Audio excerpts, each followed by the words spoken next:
So when we think about bacteria infiltrating our bodies, our minds immediately jump towards pathogens. We have good reason to do so. These pathogens can kill us. But we've known since the 1880s that our bodies are chock full of trillions of other microorganisms. And though we've ignored these microorganisms for about 100 years, we're now learning that they play an integral role in every one of our body systems.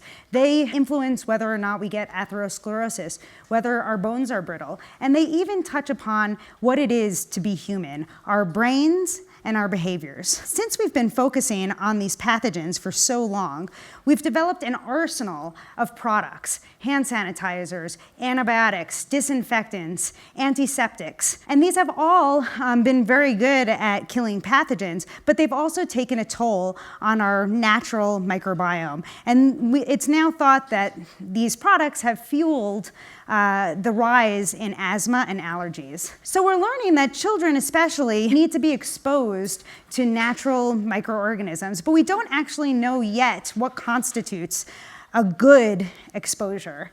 We don't even know exactly what humans are exposed to on a daily basis, and this is a question that is central to my research. And so I launched this large study in settings like this, where I wanted to trace bacteria from person to person. And this would be fairly hard in a city environment, but in this environment, all the contacts are local, food is local, and they also have bacterial diseases that are endemic to this area, which means that presumably they're transmitting lots of other bacteria in addition to these pathogens. And this study was unique in that most of microbiome research right now is really driven by the US and also to some extent Europe, Canada, China. Really it's focused on the problems facing westernized nations. So in my study, we've been asking people, all about their diets, their behaviors, their families, their social networks, and all the meanwhile taking samples of their microbiome, their stool, their saliva, their hand microbiomes, in order to try to understand these types of exposures. And so one of the findings from our study is that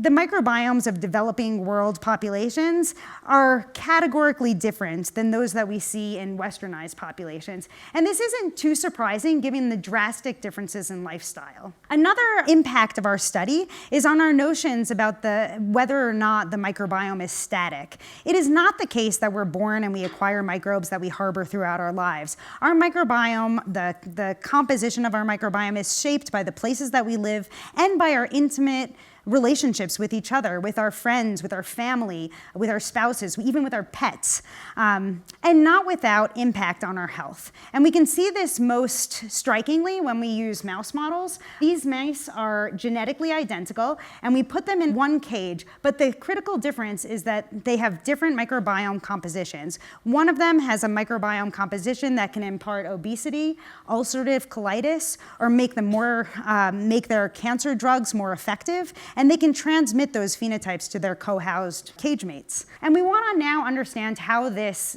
can be translated to human populations. Is it the case that transmission of microbes or antibiotic use underlies the growing epidemic of obesity in the world?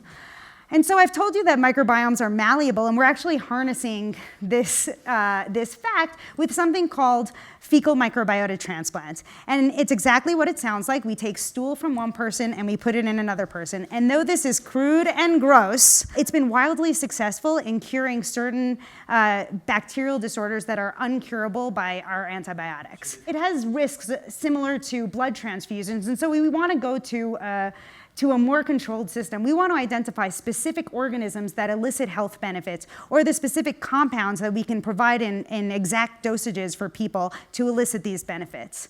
And so I want to leave you with a couple of thoughts. The first is that these therapies are not only limited to first world problems. It's now, there's suggested evidence that microbiome-based transplantations can be actually useful for treating global problems such as malnutrition, and maybe can even be used to influence the susceptibility to infection. The other thing I want to leave you with is that microbiomes are malleable, and there's a window especially when children are young, where we can really influence their lifelong immune system. And instead of dousing our babies with antibacterial soaps, we're going to want to expose them to lots of bacteria.